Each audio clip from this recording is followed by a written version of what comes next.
While we've all been pretty distracted by chatbots and AI image generators, something else has been happening. A quiet but absolutely massive revolution in the world of physical robots.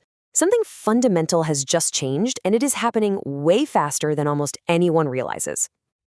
So, this is the big, provocative claim from a really deep dive analysis that's going to frame our entire explainer today.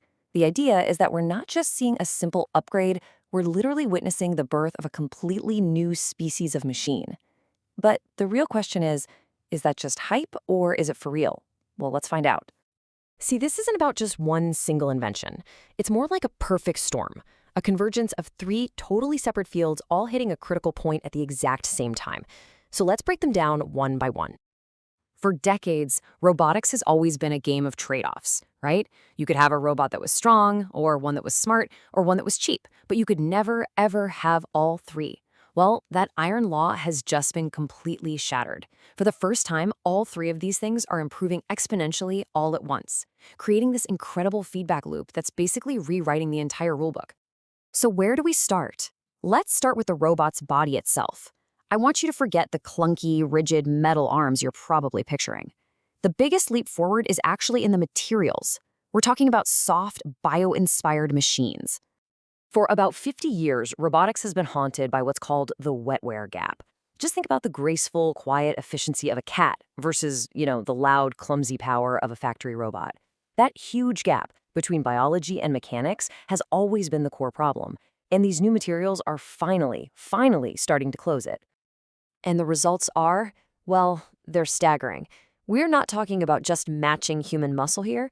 We're talking about new artificial muscles made from things like carbon fiber composites that have a work capacity up to 9 times greater.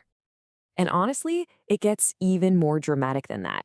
Scientists have now developed these hydrogel fibers that can lift 2,000 times their own weight. The source material had a great comparison for this. It's like the slow, relentless pressure of a tree root that can crack right through solid concrete. That's the kind of power we're talking about, and it's all coming from soft materials. So how on earth does this stuff work? Well, it's not gears and motors, it's pure chemistry. Some of these materials use principles like hygrominamics, which literally just pulls moisture from the air to move. Others use osmotic pressure, absorbing liquids to expand with incredible force. But the real game changer is that these can be made from smart inks, which means you can 3D print an entire limb, the skin, the structure, the muscle, all in one go. They even have what's called material intelligence, which means they can feel their own position without needing any extra sensors. But this whole materials revolution isn't just about making better muscles. It's also giving robots a brand new kind of eye. Okay, just take a look at this design. It is incredible. It's a soft, squishy lens that focuses itself using nothing but light. See, light hits these little graphene particles, which creates a tiny bit of heat. That heat then causes the hydrogel ring around it to contract, and that contraction changes the lens's focus. No motors, no batteries, no wires. It's just pure, elegant physics. So the big takeaway here is that we're moving way beyond just mimicking biology. In these really key areas, like strength, energy use, and fabrication speed, these new synthetic systems are actually starting to surpass it. They're stronger, they can be powered by the environment itself, and you can print them in minutes instead of months.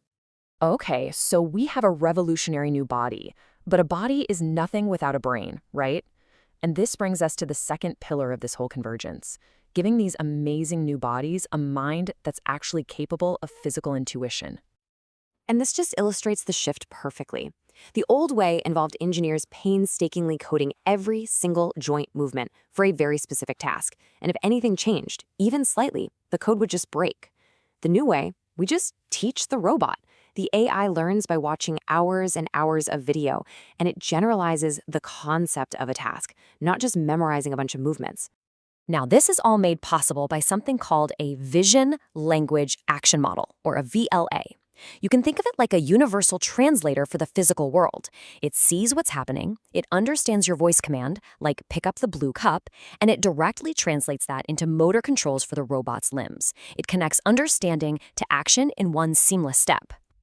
A perfect case study for this is the badminton-playing robot. Now, it wasn't coded to play. It learned by playing thousands and thousands of matches inside a simulation. This is physical intuition in action.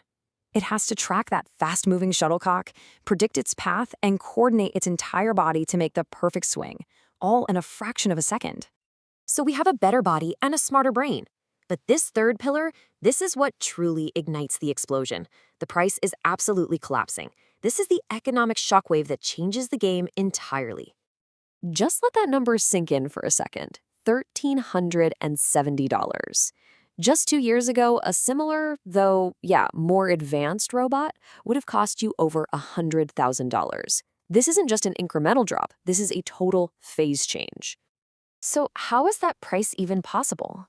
Well, it really comes down to making smart trade-offs. This Noetics Boomi robot, it's smaller, it's lighter, and it offloads most of its thinking to the cloud. It wasn't built to be the strongest robot out there. It was built to be the most accessible. And that, right there, is why this is so important. You can think of it as the Commodore 64 effect. Now, the Commodore 64 wasn't the most powerful computer of its day, not by a long shot, but it was cheap enough to get into millions of homes, and that created an entire generation of programmers. This robot is poised to do the exact same thing for physical AI development. And it's not just happening at the low end. A whole new market is forming right before our eyes. You've got the cheap model for students and hobbyists, a mid-range for serious university labs, and even a high-end robot as a service for your home. We're not just seeing a new product, we're seeing the birth of an entire ecosystem. Okay, so what happens when you combine all three of these forces? You've got a bio-inspired body, a brain that learns, and a radically low price point. This is where the revolution truly begins. First off, and this is a huge deal, safety suddenly becomes part of the physics. An old 100-kilogram metal robot has to be in a cage because a single software bug could make it lethal.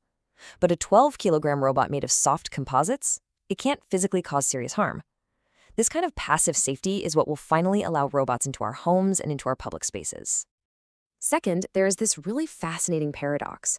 The cheapest robots might actually end up becoming the smartest. Now, why is that? Well, because a million cheap robots in the hands of students and hobbyists all over the world are going to generate vastly more real-world training data than a few thousand expensive ones stuck in a lab. And more data means a smarter collective AI for everyone. And finally, this all points to a really fundamental shift in how we think about this stuff. The value in robotics is moving away from assembling gears and motors, and it's moving toward chemistry, to developing the proprietary smart inks and the hydrogels that these new robots are literally printed from. The intel inside for the next generation of robots, it might just be a chemical formula. So the key takeaway is this. All of the foundational pieces are now in place. We have the hardware, we have the learning software, and we have that accessible price point. The platform is here. Now, get ready for the explosion of applications that are going to be built on top of it.